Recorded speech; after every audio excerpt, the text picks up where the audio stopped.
Welcome to the Fantasy Football Forge. I'm Steve, and today we will be looking at my rankings for the wide receiver position. This is based off of Half-PPR scoring, and obviously for the 2022 fantasy football season.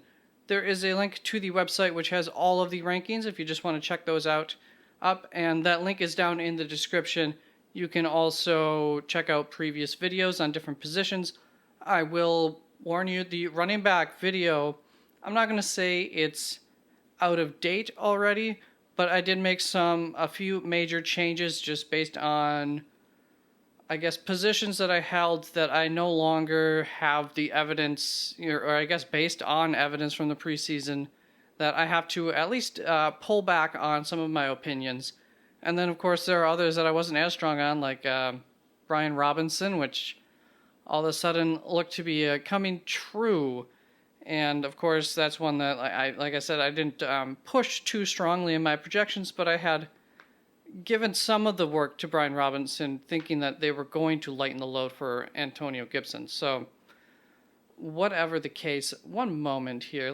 Forgot to turn on my lighting there. So, speaking of updates, there will also be a few updates that I will be going through on the fly here with these wide receiver rankings. What you are seeing on the screen is projections that I made many months ago, shortly after the draft, just trying to figure out what I thought teams would do with their new rosters and how certain breakdowns would look like. A few things about my projections. I like to think of them as optimistic floors for a few reasons. And one thing is I do not include touchdowns in with my projections because they are the least projectionable thing, and I am looking for that if they caught amount of balls that we expect them to catch that are thrown their way, the amount that we expect them to be thrown their way, and got a baseline of expected yards, what would their season look like? How would it compare to others on the average week? Is essentially how it works. So I have a good idea of what teams are good or bad in order to help move things. Also, sometimes something can happen here, like Marquez Valdes-Scantling, or last year with Gabe Davis, it happened to me, and the year before that, it was for the New Orleans wide receiver who prevented Gabe Davis from doing what he did at the end of last year all year long, and who was in New Orleans 2 years ago. And once Michael Thomas went down, then he did excellent. Every year I seem to have a guy or two where once I up their usage percentage, all of a sudden they can skyrocket in the rankings a little too much. So I usually have to take down a few people because their average yards per catch basically are just so insane that when you give them a good percentage of the work, all of a sudden something like this happens. And like I said, though, it is also a sign of potential. I mean, that's part of what these projections are. The optimistic part is like a potential. The last little note is just that for the most part, I attempted to stick within the tiers that were created from the articles that I wrote over the past several months, and then I have videos on those articles on each position, which ended up with tiers and a certain amount of players that should fit within the tiers by the end of the season. So I tried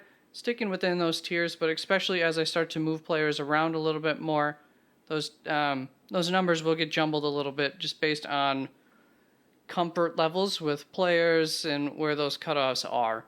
So let's just begin right at the top. I don't know if things have changed throughout the offseason. It looks like Justin Jefferson is now the wide receiver 1. I don't believe he always has been.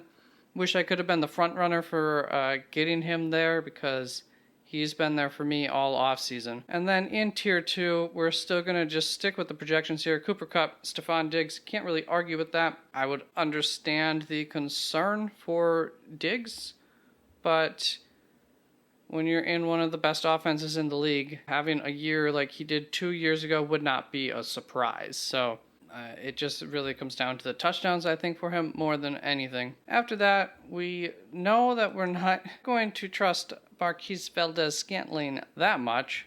So let's just move him down for a little bit. Chris Godwin has an injury that is, I think, keeping his ADP a little too low. CeeDee Lamb's not going to go too far. So up next, Jamar Chase, just basically based on trust for the offense, is the biggest thing on why I pushed him up a little bit more than the others. Touchdown opportunities should definitely be there in comparison to some of these other guys in this tier. And then CeeDee Lamb stuck there. Devontae Adams sticking there. I don't love Adams this high. I don't know. Las Vegas, I assume, is going to be passing, maybe less than, I don't know, they ran a fair bit, but maybe they'll be more effective with the run. I don't know. A little bit of concern there, but also who do you push above him? Then Keenan Allen over Cooks. Once again, that just comes down to the team. Touchdown opportunities there. We're going to trust the Los Angeles Chargers with the better quarterback over somebody like Brandon Cooks, and that will be the same for a few more. And my projections did not love Michael Pittman Jr. I assume that comes down to passing quantity, maybe, that I projected for Indy. I don't know, but once again, trustworthy offense there. I'm not too concerned. Oh, it might have had something to do with Matt Ryan, too, just based on using statistics from last season. I don't know how much. I'm sure I updated those a little bit to reflect his career stats, but I don't like to just overrule a bad season's stats for players because they also might be a sign of things to come. So whatever the case, moved Michael Pittman up here into that third tier. So these are just the guys that you gotta give some faith to. There's good enough situations compared to all of a sudden it just starts to become a concern for someone like, I don't really like having A.J. Brown this high because of that offense, but then when I look against, I don't know, I don't really like the wide receiver position once we get into this area of the position. I think there is so much potential a little bit later, and of course my rankings will be different than others. Speaking of, so Keenan Allen's going at ADP 12 here. Yeah, he feels too safe compared to other options that to be going that late, in my opinion. And that's a similar, I guess, story to Michael Pittman Jr., although that is weird to call him safe. So I can understand that, right? I only have one spot higher. I guess I have A.J. Brown above ADP too. And that just comes down to not loving other players. So previously I had Michael Thomas, who I did not like when I made these projections because I feel like he started a lot of fights and gone through a lot of injuries, fights with the organization, and then a lot of injuries with the team. So I just kind of wanted to see how that played out a little bit more before trusting him. And then things were looking good all of a sudden recently, and now he's injured again. So now I'm going to be moving him down.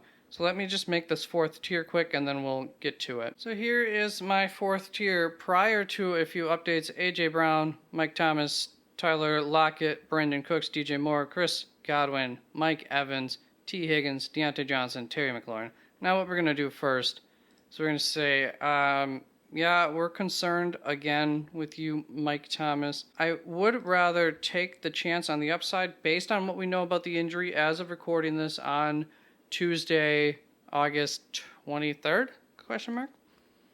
And so with that, knowing that this injury could not be very major at all too, I'm not super excited about Terry McLaurin. So I could see, I would rather take the shot at him than Terry, just for the upside.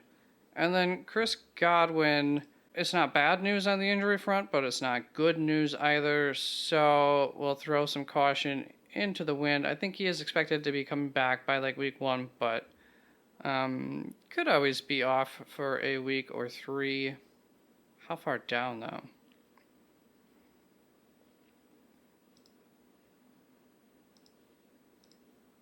Yeah, I mean, by the time week 3 rolls around, I'm sure it'll be just like old. I don't like messing around with injuries too much, but like I said, I really don't like this area of the draft for a few reasons. And then that will move Mike Evans up more? Yeah, because Tyler Lockett I might have way over projected anyways, so it feels safer. Because even if Chris Godwin's great and Julio Jones is great, there's still room in that offense for Mike Evans to be great. So there is my new tier 4. A.J. Brown, the main reason he doesn't make it into the higher tier is because there is another potential star wide receiver on the opposite side of the field of him, and he has the knees of a grandpa already. He has since his rookie year. The year that I drafted him nice and pretty high, and it worked out. I shouldn't say, I will say this. A.J. Brown is probably a top 2-3 favorite wide receiver of mine in the league. So that is not me hating on him. That is just concern for my fantasy team with a guy who pretty much in every game is grabbing his knees and taking plays off because of his knees. Very concerning for his career longevity. Hopefully, it's just been one of those things, and all of a sudden that will go away at least for several years. That would be awesome. Mike Evans really just comes down to trusting that offense, maybe more than at least Houston, and then yeah, it's pretty tough not having DK over Tyler Lockett, but that is how I did my projections, and it's for a reason. Okay, so if we like Courtland Sutton because of the quarterback who's throwing to him, because that quarterback likes those deep targets, then we should like Tyler Lockett more than DK because of the quarterback who's throwing to him, who should find somebody like Tyler Lockett more often. So I would say, if you're open to the idea that one of these Seattle wide receivers, regardless of that offense probably not being great, regardless of that quarterback not being great, being somewhere up here, or one of them being good, the other one not being so great, then non-PPR, go with DK Metcalf, take that upside, take that touchdown upside. Otherwise, full PPR, go with Tyler Lockett. Then Brandon Cooks, pretty much have him where projected him. DJ Moore, same thing. I mean, year after year, he does it. So probably has the best quarterback of his career now coming in. How can you hate? T. Higgins comes down to that offense. There's enough room, and last year was a very lopsided year, so I don't think he gets the love that maybe he should. Although his ADP sure looks nice. Chris Godwin. I'm way off compared to the ADP, but I assume that ADP has been climbing in more recent weeks and whatnot. He's a little bit risky to choose here, but I do believe in the games that he's in, this is where he finishes. So assuming that we're expecting him back week 1, maybe it takes a little bit to get fully healthy again, but hopefully he doesn't get injured again. But hey, injuries happen to a lot of guys. Deontay Johnson, he's the best wide receiver that they have. I struggle to put him down further, but there's also reasons to. So he is what he is. Michael Thomas concerns, but that upside is freaking amazing. That offense, if they have him, Olave, and Kamara all going, that is all levels of the field right there that the defense has to pay attention to, which just opens up things for everyone, makes life on the quarterback easier, makes the efficiency better for everyone. Touchdowns, know how it goes. Then Terry McLaurin, I don't like this very much, but who do I put above him? I don't know. Maybe Marquez Valdes-Scantling, but you don't need to draft him that early at all, so why not? I guess I have him right in line with ADP there. I'm saying, I don't love that draft pick. Jahan Dotson could definitely take away some of his work. It could go either way with him. Again, this year, just like last year, it could have gone either way. I had to go hunting down in my projections, and I don't remember if Allen Robinson would have been on the team when I originally did my projections. I think I just had to toss him in there late, and then late enough that I was just like, well, I can just move him up manually anyways, based on how much I like him, or based on the news that they love him in that camp, as well as Van Jefferson being a little bit injured, might get him a few more targets in the early portions of the season. See how that goes. And then Marquez Valdes-Scantling. He's the Tyree Kill replacement there. I understand this is not a lock it in stone kind of. He is the wide receiver 21. But given the potential upside, he should be higher than wide receiver 53. That's for sure. Then I added Julio Jones in another late ad within the projections, and that took out a guy like Russell Wilson right off of my projections, so we'll add him in later as kind of a nominee. Maybe I got a little too excited. Now, I will say this, even at this spot of the draft, it's a pick where you want to already be strong in the wide receiver position or be planning on taking several because you're not expecting him to stay healthy all season. But he will end up getting moved down within this fifth tier behind, potentially as far as behind Amon-Ra St. Brown. I think I'll probably move him to the bottom of this tier. Just real quick, while I'm making this tier, I want to point out Christian Watson being up here. So I at the time of making my projections, I just went out there and decided, hey, let's project this like it's not a question mark here. So I just went ahead and made some bold assumptions. I'm pointing it out because I just want you to see what that potential is within that Green Bay offense is basically a starting level, even in a 2 wide receiver league type of guy. However, we have to hedge our bets with those wide receivers from Green Bay because there are too many question marks as far as they go. So he will be lower. I'm going to quick point out here too, I'm going to be moving Christian Kirk up in my rankings from where I currently have him in the 6th tier. We're working on the 5th tier right now. But in the projections, he did come out as like the wide receiver 28. And then I moved him down just based on, I think, like touchdown upside and there being some names ahead of, behind him currently that it's tough to justify putting that much faith in Jacksonville offense and in Christian Kirk, but a lot of upside if he turns out, if that offense gets things put together, and it's looking like they might. So a lot of upside with a guy like Christian Kirk. Here's tier 5, and you might be starting to wonder where a few names are, and I understand. There is a lot of things going on with wide receivers this year that this is kind of the way they go, and I don't always love where I have players in the end in my rankings, but to a certain extent, I trust my projections because I do love and trust some of the inputs that I put into the projections, and I have to trust that process to certain extents. Now, Tyree Kill would be a big name that we haven't quite seen yet, but I'm probably just leaving him kind of where I have him because compared to ADP, if you follow my rankings, then there's just no way that you're going to get Tyree Kill based on the big gap that there would be.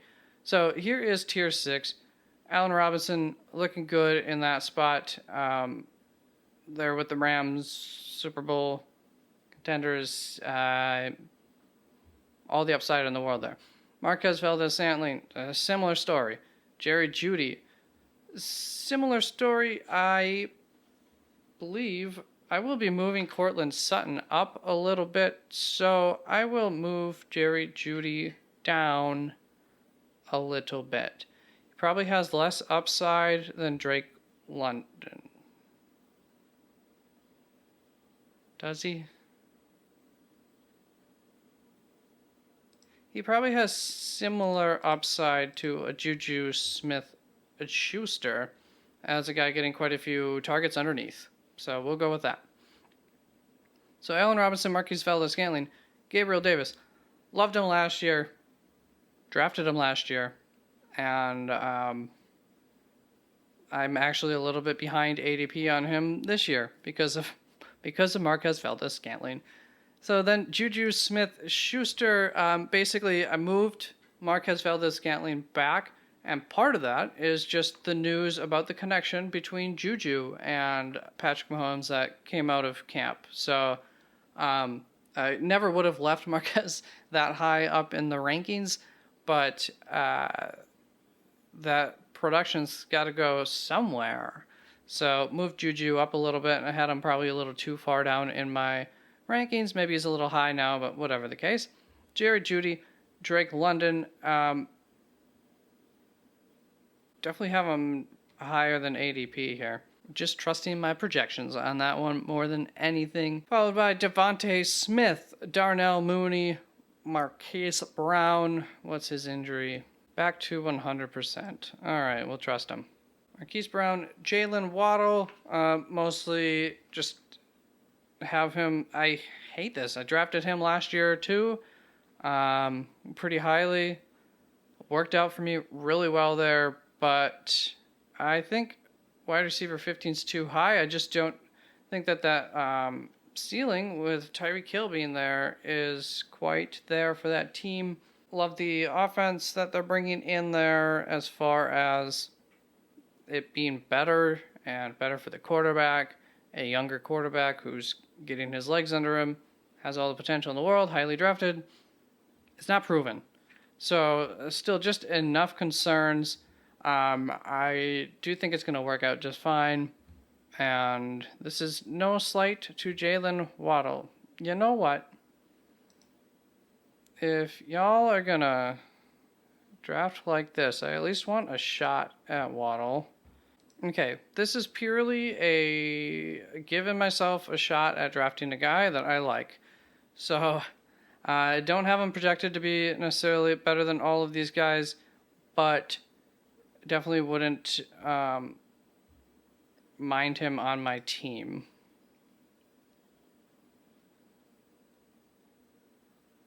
Yeah, that feels about right. So after moving Jaylen Waddle, then I actually had a mistake down here, as well as I took Amari Cooper out, you may notice. So following Waddle, I believe would have been, was it just Amon-Ra after him? Yeah, Amon-Ra St. Brown. Mostly because there's going to be a big piece missing from that wide receiving core for the first portion of the season, but would be buyer beware with Amon-Ra. He may not be as great for you in the second half of the season when Jameson Williams, or is it Garrett Wilson? I think it's Jameson Williams comes back. Getting into the sixth tier now. We're gonna move Cortland Sutton up somewhere. We're going to move Christian Kirk up somewhere. And we're going to move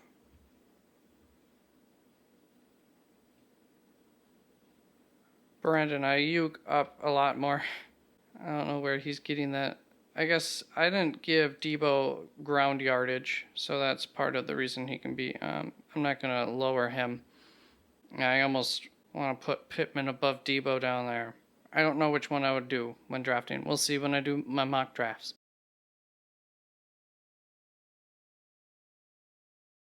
Okay, so here's tier 6. I have mostly completed it. I still need to fit in Amari Cooper and Julio Jones into here. So I think we just say for Amari, he is a better wide receiver than Christian Kirk. There's not a whole lot of competition. We'll put him there. And for Julio, we'll move him right in here. I'll explain this Green Bay I just want to swear a word right now. Hodgepodge. I think that tag on Sammy Watkins' injury is kind of old at this point, so I'm going to ignore it. I don't see anything other than he didn't suit up.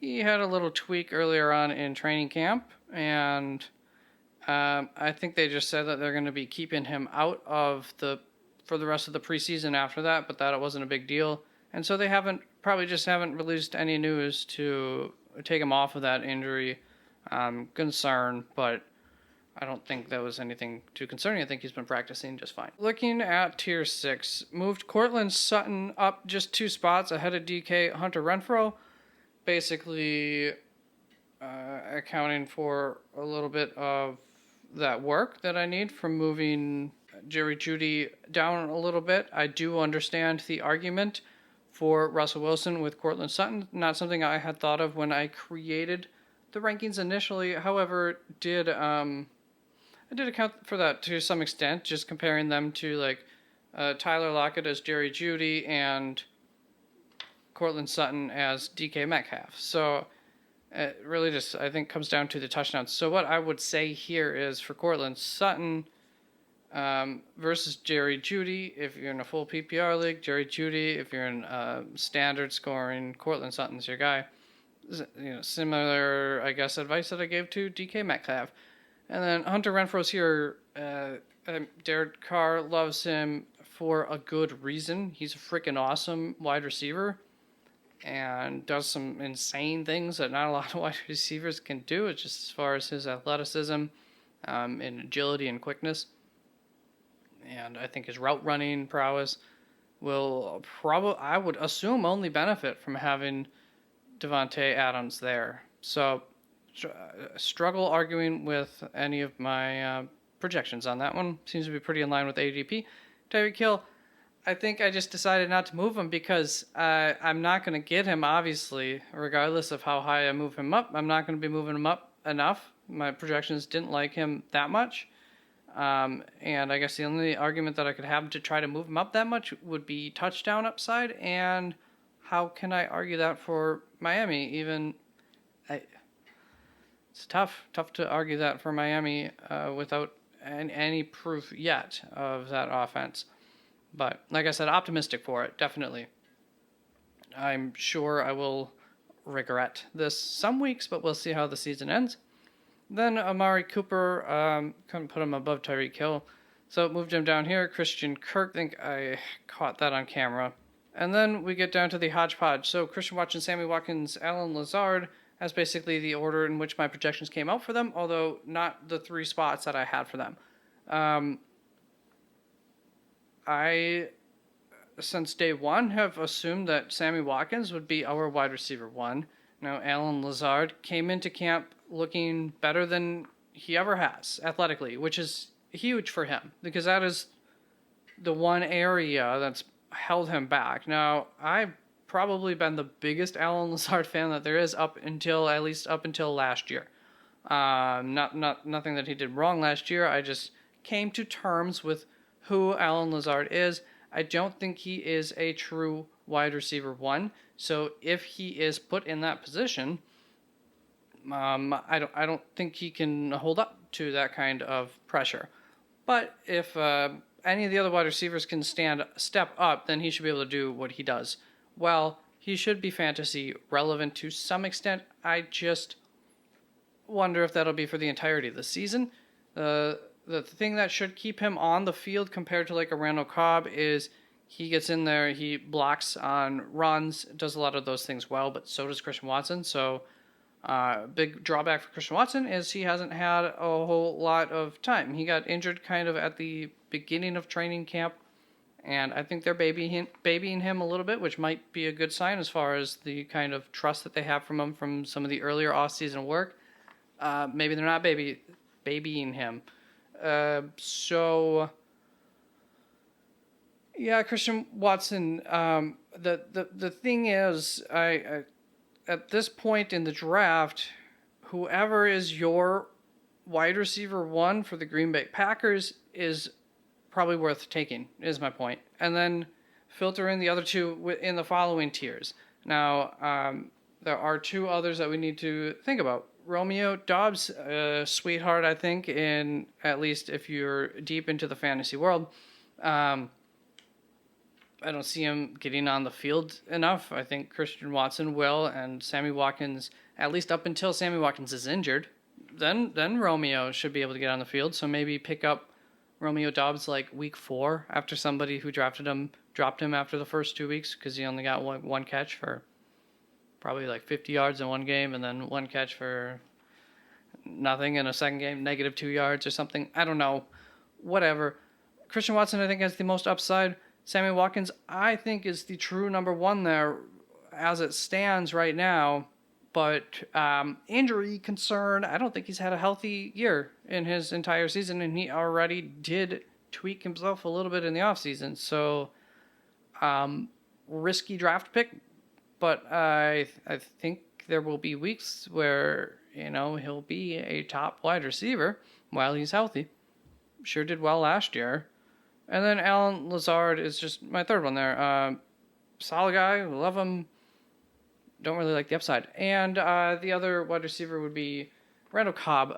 He's not going to see the field enough. There's going to be 1 or 2 weeks where he gets like 2 touchdowns because just like Allen Lazard, Aaron Rodgers trusts him.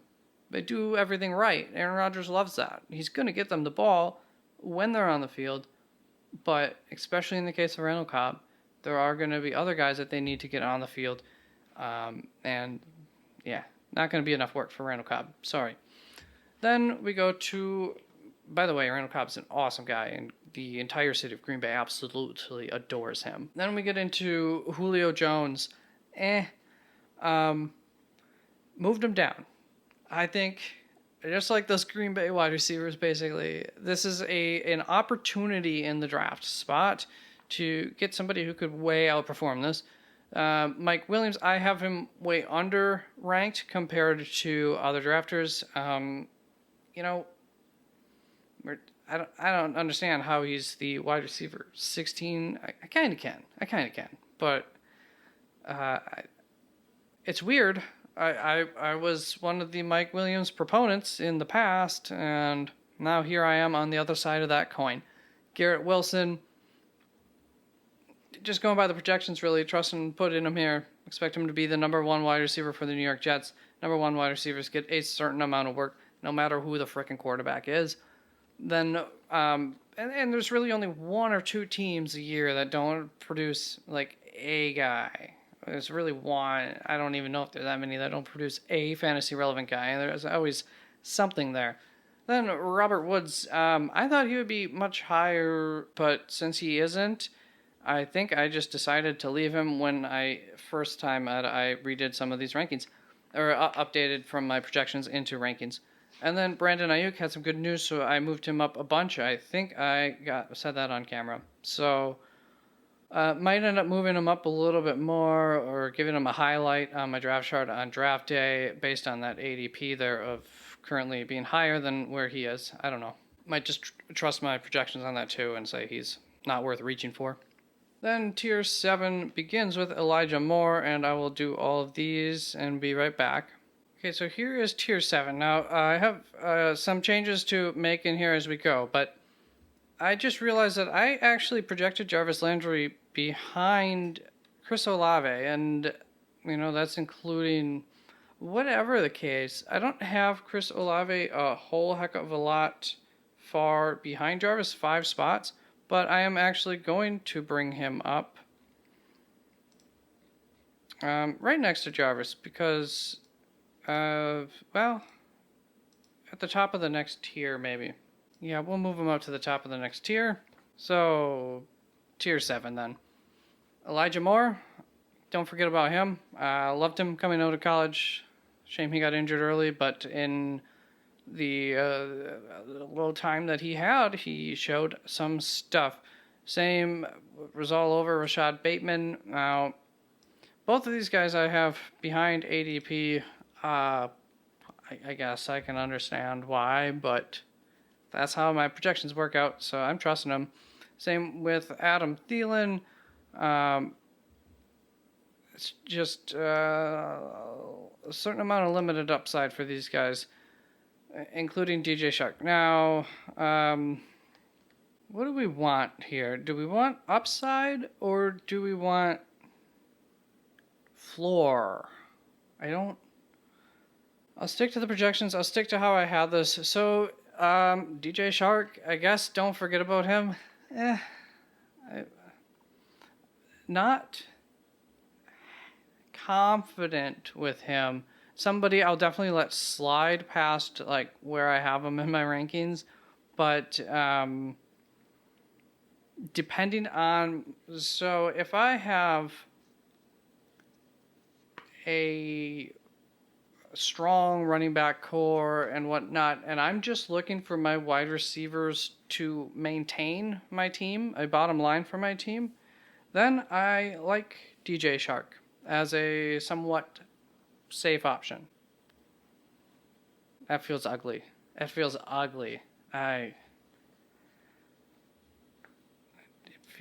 ugly.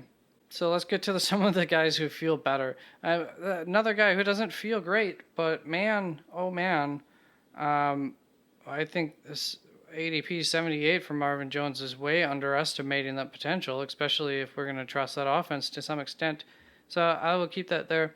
Tyler Boyd, looks like I have him just in line with ADP there. Kenny Golladay, ugly. He's had a bad preseason. He's not.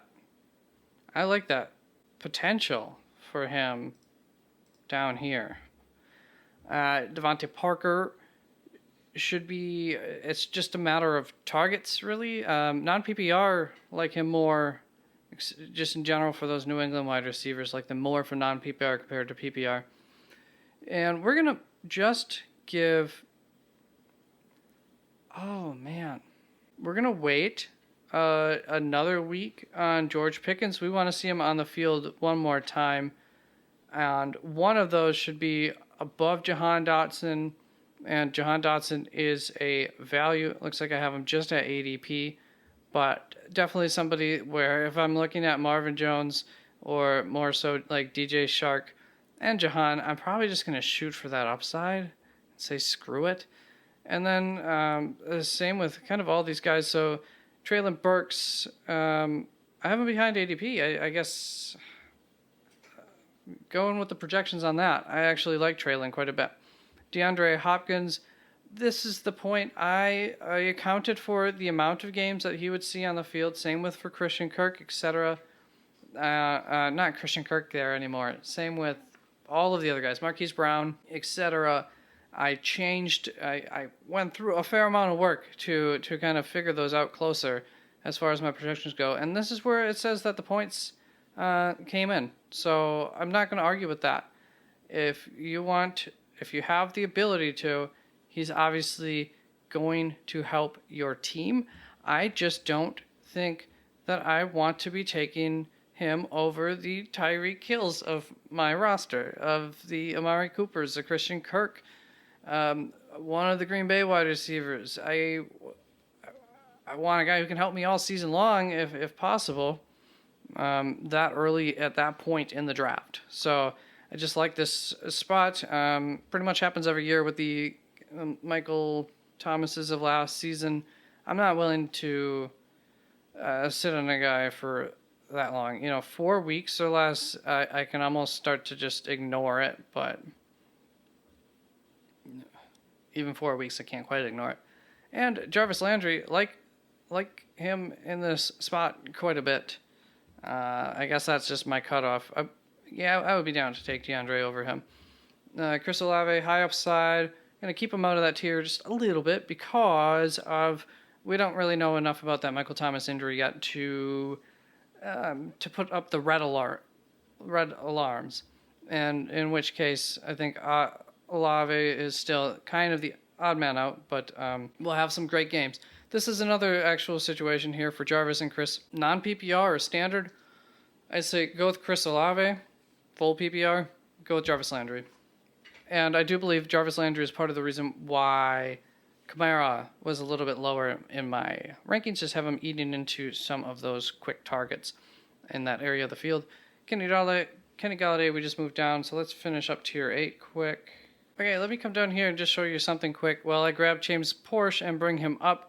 I projected Devin Duvernay to be higher than James Porsche, but I am going off of news from camp that I believe I absolutely loved both of those guys in their respective drafts. They were 1 year apart. I believe Devin Duvernay has been in the league for 1 year longer than Prochet.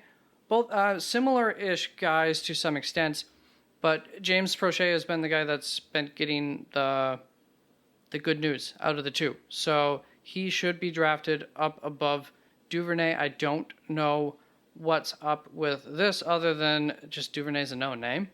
But 174th for Prochet compared to 90th for Duvernay, and Prochet is supposed to be the guy. So that's wrong. I'm right. All right, before I get rid of John Mechie, I've called him out in a couple other, I think both running back and tight end positions he had to call out for. Best of luck to him with his health. Wish we could have gotten to see him. I really think that he was going to help Houston as a team completely a lot this year, and would have been interested to see how that went. Goodbye. On to tier 8. So we just moved Chris Olave and Kenny Galladay in there. Olave up, Galladay from being higher down a little bit lower. Paris Campbell has looked good when he was healthy. I always get him and Andy Isabella slightly confused. I feel like they've just both looked good when healthy. I don't remember which one's looked better than that, but I think Paris Campbell's actually looked better when he's been healthy, which has been not a lot. So, if he could stay healthy, could be a really interesting guy and really help Indianapolis' offense overall. Okay, Amari Rodgers for Green Bay. So, until I proven otherwise, I thought maybe Amari Rodgers would come back and just be a surprise this year. To me, too. I did not love the draft pick. I wanted Amon-Ra St. Brown over him, but I supported the draft pick afterwards. Like, okay, well, you know, looks like a decent guy. And news has actually been pretty good on him. It's just not been good enough to think that he can find his way onto the field enough to be fantasy relevant. So I think he's just going to be in my honorary kind of mentions type guy. Then we come to Jalen Tolbert. He's going to get a chance in Dallas with injuries there to James Washington, which I had much higher in my rankings, I believe. You know what? We like that potential. I mean, who knows? If it lands, it's awesome. If not, you're at a point in the draft where big whoop. And then James Prochet, we like that offense. And Nico, we're going to move up ahead of Donovan Peoples-Jones because of that quarterback change. I don't have the heart to move these guys up. Could make a potential argument here. Yeah, Donovan might not work out so well for the type of quarterback there. So we'll just say Rondale Moore has a chance. Yeah, has a chance. That's just such a role-oriented offense. I don't see them using him as much more than in a specific role, which may not be enough for fantasy football, but it could be. So, Chris Olave, Jalen Tolbert, I think, James Prochet, Kenny Galladay, Paris Campbell, Nico Collins getting a little bit of a better opportunity with John Mechie being gone. Maybe he might have been more efficient, that offense, whatever the case. Just move him up a little bit there. And Rondale Moore. Is there anything that's way out of whack with projections? So this is about the spot where I think it's worth taking that upside on a Jameson Williams if you have a spot to stash him. He's going to be gone throughout at least half of the season, so and you're probably not going to want to play him that first week he comes back. So yeah, this is about the earliest you would draft him. And then Wandale, wish he's could have shown us more in the offseason, but just the New York Giants offense in general, but they have been able to score, so I don't know. I've had him. He's up here. I don't feel ugly about that. If it's looks and sounds like I feel bad about that, but I don't feel ugly about Wandale there. I just have some hesitation. On to tier 9. We had Van Jefferson in this tier, but he's injured. Show we moved him out to somewhere. Maybe to nowhere. I think I just kicked him off my stats. Alright.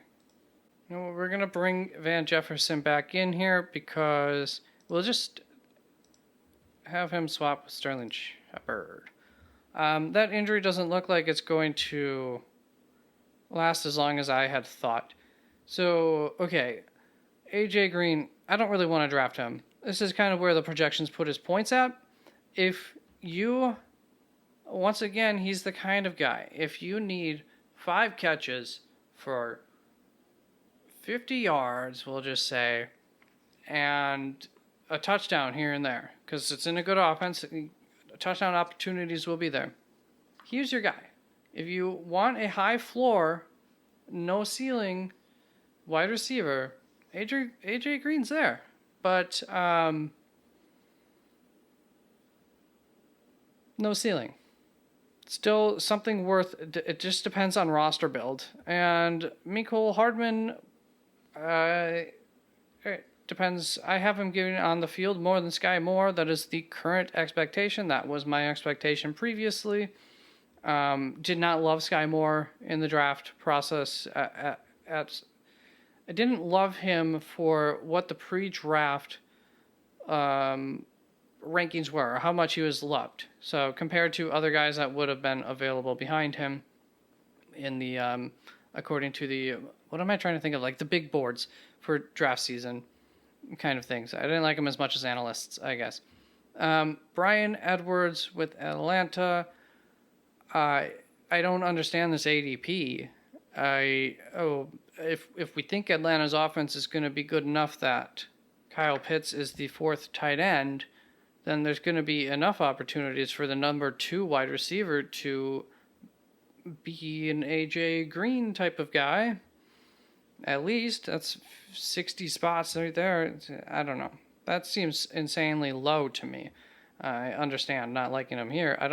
Another guy I wouldn't really want to draft. Van Jefferson, he did things last year. Corey Davis, he did things. I think he's been a little underlooked, but that's looking better. Skye Moore, I don't understand this. He is the number 4 wide receiver on that team. He's not going to get on the field enough to be fantasy relevant. What are you doing spending this high of a pick for him? As the season goes along, maybe he gets on the field more. I could definitely see it. I don't think Mecole Hardman's anything super, super special. But I don't know who he replaces on that team. You have Juju Smith-Schuster doing all the short shit. Well, that's one thing that Skye Moore could excel at. You have Marquez Valdes-Scantling going like that every darn play.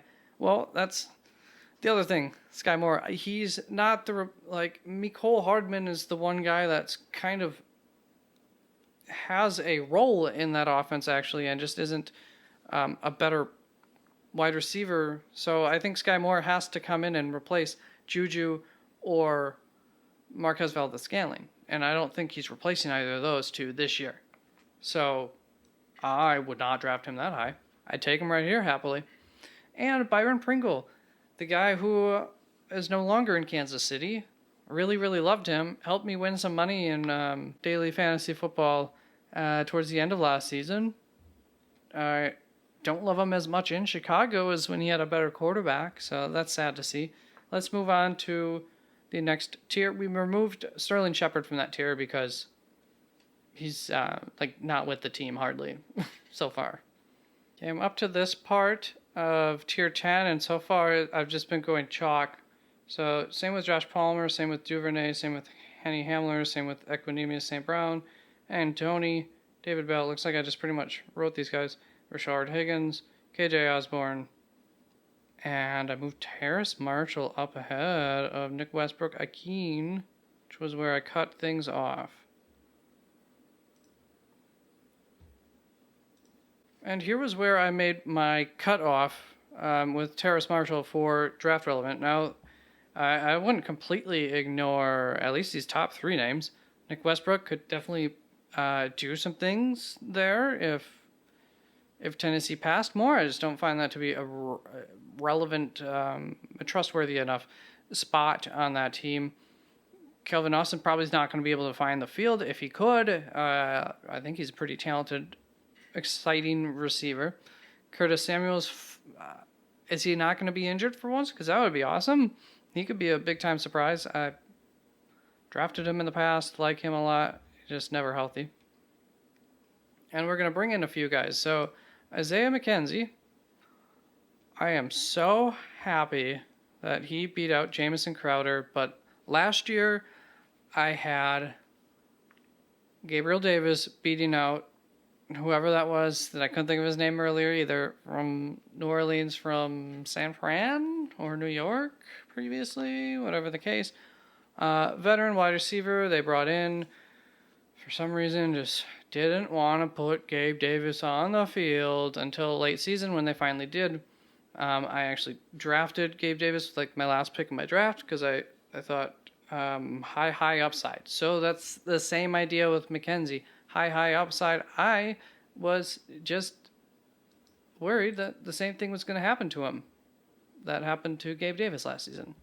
But apparently not. So bye-bye. Whoever that was we got rid of. Other names. Speaking of New York Giants, we got rid of Sterling Shepard only to bring in someone who we don't know if he will even get on the field. But he deserves it. He's a good receiver. We'll see if the team does the right thing.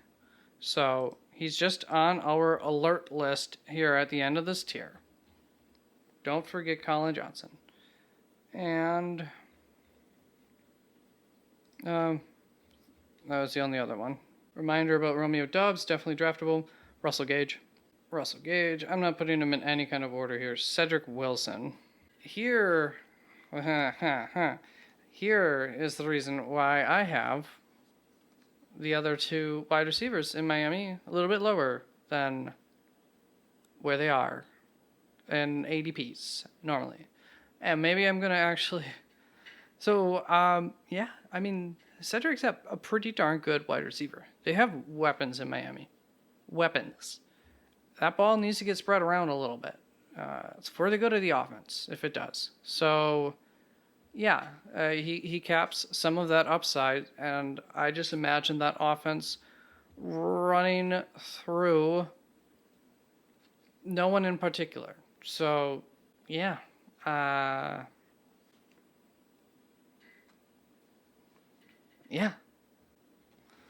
Let's do this last tier real quick. Taekwon Thornton, Kendrick Bourne. Kendrick Bourne's going to be on the field for sure. Taekwon Thornton, I don't know. I'm going out on a limb here, but I think that New England offense prefers to have 2 deep threats. And I know they have more, like some of the other guys on their roster are deep threats, but Taekwon Thornton's like a legit deep threat, more so than the guys that they have on their roster. It just comes down to beating them out for a roster spot. I think at least a few weeks into the season or something, if nothing else, I think they want him on the field. They want to open up the middle of the field for their running back receivers and their slot receivers and their tight ends by just sending it on the edges. And if Taekwon Thornton can get the respective defenses, that's good for their offense. So like him a lot. Love Kendrick Bourne too. Either way, risky offense to rely upon week in and week out. Not really the same. We will put Isaiah McKenzie above them.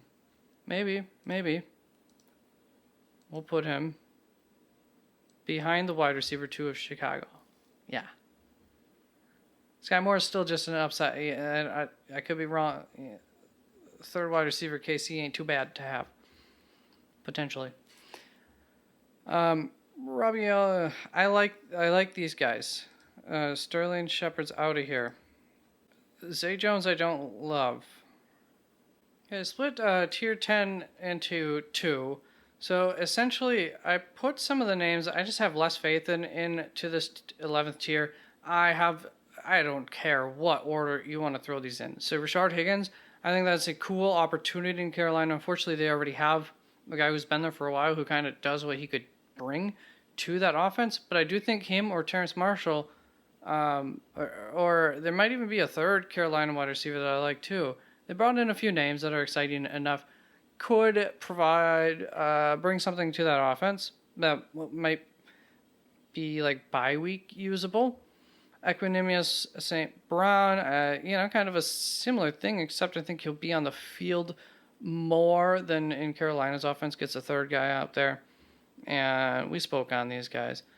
So the 10th tier now, I guess I moved up a few of these guys. So like Alec Pierce, Robbie Anderson, Josh Palmer, all in some decent situations. I like both of those, the Chargers' third wide receivers. Wouldn't be surprised, or I guess I was a little bit surprised that they re-signed Mike Williams last year because of the draft capital that they spent and just how good they've looked so far earlier in their careers between Josh Palmer and Jalen Guyton. But either way, especially if an injury happens, you want Josh Palmer. I think Alex Pierce brings, it could be a great buy here. So he has an ADP of 72. I want a chance at him at least. And then Devin Duvernay's move him behind. So Kadarius Toney, a lot like Wan'Dale Robinson, except I think Wan'Dale Robinson's this coaching staff's guy, essentially. KJ Hamler coming in could be the Tim... I don't know. You know what? Russell Wilson hates his slot receivers. So we'll just put him down in that tier 11. It's the guy to remember. But Russell, when is the last time there was a slot receiver? But different system. So, that could change. Yeah. KJ Osborne, some good news coming out about him. I had used him last season because my second wide receiver spot at least was crap. And David Bell is a guy who, great opportunity. I do think that the quarterback fits for him, specifically the new quarterback, Jacoby Brissett, should throw the ball to him a decent amount.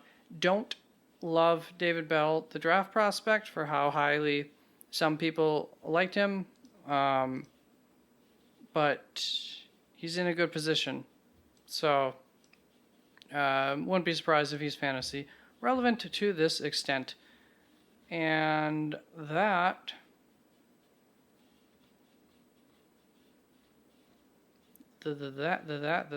all, folks. Those are the wide receivers.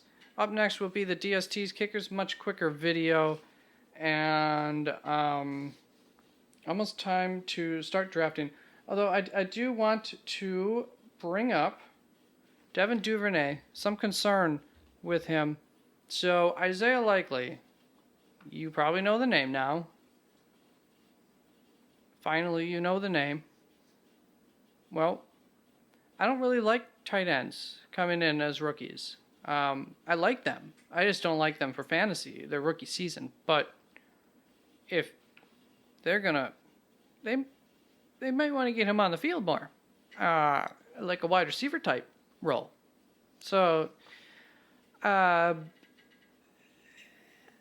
don't think there is fantasy relevance in the third receiver or second tight end for Baltimore. I think they run too much for that. But that is part of where I moved Devin Duvernay a little bit back in some of my...